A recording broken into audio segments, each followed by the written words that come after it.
Hello kids and welcome to Homeschooling with Rob Beckett. I'm here throughout lockdown and beyond to help you guys learn from home. We've got parents at home teaching their kids and kids not at school. It's a public service announcement, people. I'm here for you. So today's lesson is English literature. That's right. Time for a bit of old big Willy Style himself, the king of plays, the bad boy of sonnets, the sheriff of Stratford upon Avon. It's William Shakespeare, and this time Romeo and Juliet. William Shakespeare, obviously regarded as one of the greatest writers ever, like the Andy McNab of his day. I personally prefer Andy McNab. He uses proper words as opposed to like cometh and stuff like that. But to be fair to Shakespeare, his plays might have been a bit different if there was a bit of an SAS vibe. Bit before his time, he was more roughs and incest. Not him personally, just the time. Anyway, so Romeo and Juliet, let's do it. So it all starts in the fair city of Verona, which is in Italy. Bit of geography there, chucked in an English literature lesson. Yeah, in Verona, basically, there's two families, right? The Montagues and the Capulets, and they're fuming with each other. Don't know why, right? Basically, two big families, hate each other, always kicking off. It's one of those sort of like family arguments, you don't really know how it started. Like, you lend your neighbour a garden strimmer, they keep it for 6 months, there's a street party, everyone's had a few drinks, and at one point, your neighbour calls your wife a fat slag. And then from there on in, it's been frosty. So they keep kicking off, the Montagues, the Capulets, two posh families, rowing. Anyway, the king goes, I had enough of this. The next time you have a fight, you're getting killed. Which is a bit strong, innit? Stick an aspo out first, king. I weren't the king, it was the prince. I don't know, same thing, innit? I was just speeding it along a bit. Anyway, the prince had the ump of them and he threatened them with death, which is a bit strong. And the Capulets, I mean, the Montagues and Capulets sound like such a posh family. Sounds like they'd have an argument in St. Moritz about a fondue order. But anyway, they've got the ump. Capulets sound a bit like a cough sweep. I don't know about you. Don't know if that's just in my head at the moment, but anyway. So the princess says the next person to break the peace is getting it. Boom! Anyway, Romeo Montague's a bit of a boy. You know, he's a kind of kid that'd have a moped at 14.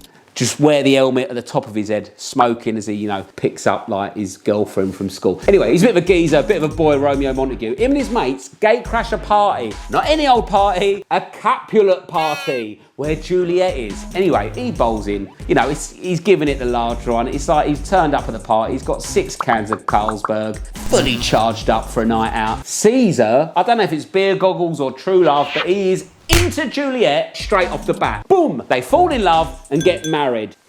I know, moves fast, doesn't it? It ain't when you're watching it though. It takes about 3 hours. I mean, they're a bit shocked that they're not supposed to be getting with each other because they're Montagues and Capulets, but they think, oh, forget it. Let's just get married. We're into this. That's a quick turnaround, isn't it? I don't know if Vegas was invented yet in these times, but I don't know how they're getting married that quick, but they have, and they're into it. I mean, also as well, like, you can't move that fast, innit? You got to ease them in, take them Pizza Express, slowly catch your monkey. Don't want to get married that quick. Before you know it, you've moved in, you've married a Montague, 3 kids in, and he's banging someone else 4 doors down. Not ideal, is it? This is where it gets a bit heavy, okay? So they've fallen in love and got married. Romeo's gone out for a few beers, hasn't he? He's on a few cans, he's had a few, he's feeling a bit lively, right? Probably because he ain't had a stag do, got married at the party. Do you know what I mean? He's got to let loose at some point, hasn't he, Romeo? He's out of his mates, Mercutio and Benvolio. They sound like left backs from Parma in the 1990 Football Italia. Anyway, so he's out Mercutio and Benvolio. They're his pals, right? Had a few beers. Then bumps into Juliet's cousin, whose name is Theobald. Yeah?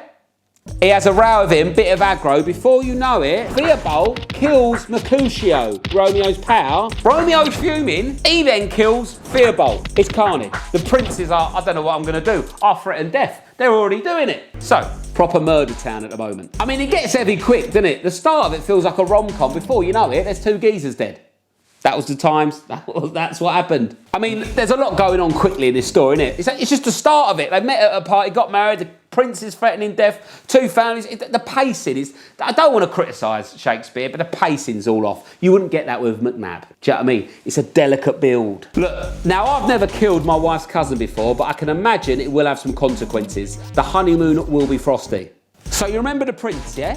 He's fuming now because he's been mugged off by Romeo. So what he does is he banishes Romeo. I don't really know what that means, but banish is like the kind of word they used in them times. You got banished somewhere. So he's been banished. Juliet's so upset by this. She's got a lot to process, hasn't she, old Jules? Isn't it? Her husband's been banished, her cousin's dead, and her husband's best mate's dead. It's a lot to process in a day. Right, so it's all kicked off now, yeah? Everyone knows about Romeo and Juliet. Romeo's banished. Juliet's dad's got a raving ump, right? I don't know what his name is. He's a Capulet. Let's just say Gary Capulet. Gary Capulet's fuming. So what he does is he goes, right, this ain't on. This is why we don't mess about with Montagues, yeah? So he arranges another wedding for Juliet to marry another geezer called Paris. She don't want any of this. So she gets her mate involved. 1 second.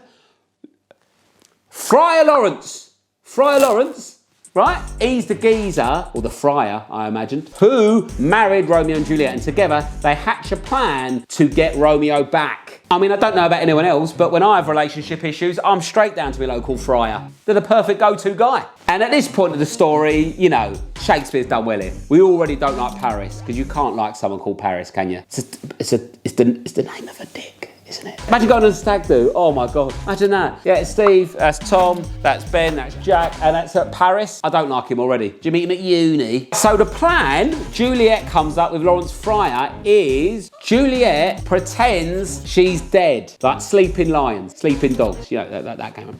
She pretends she's dead.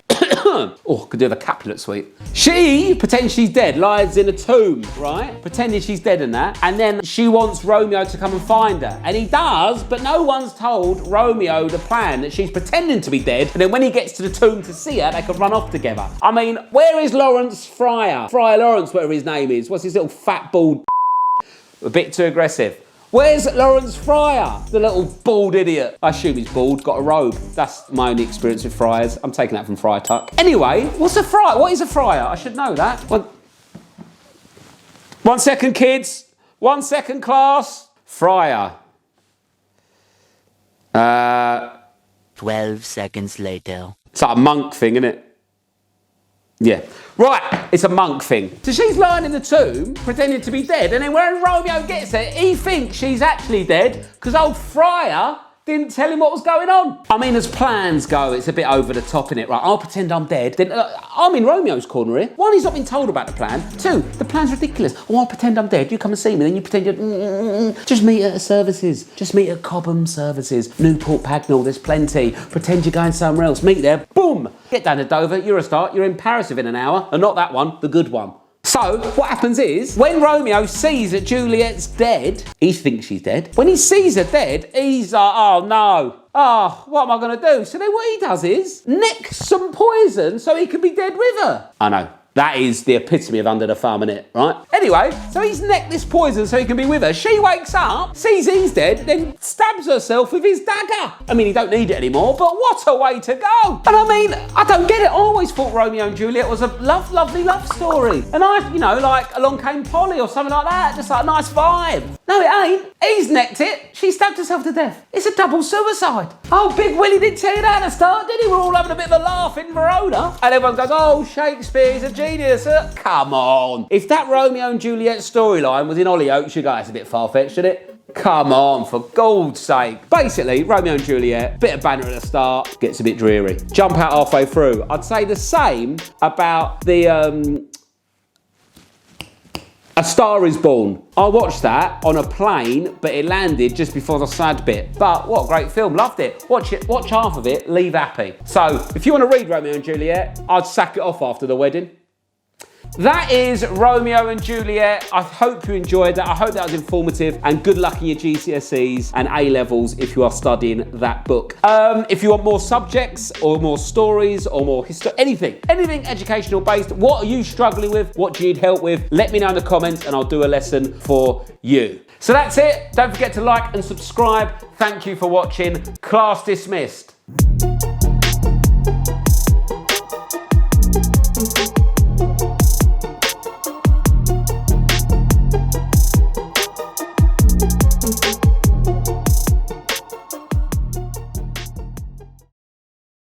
Boom! There we go. Hello kids and welcome to class. It's homeschooling with Rob Beckett. Thank you very much for joining the lesson once again. Great feedback from last week's. I'll be honest with you, I'm filming these in batches, so is what you said.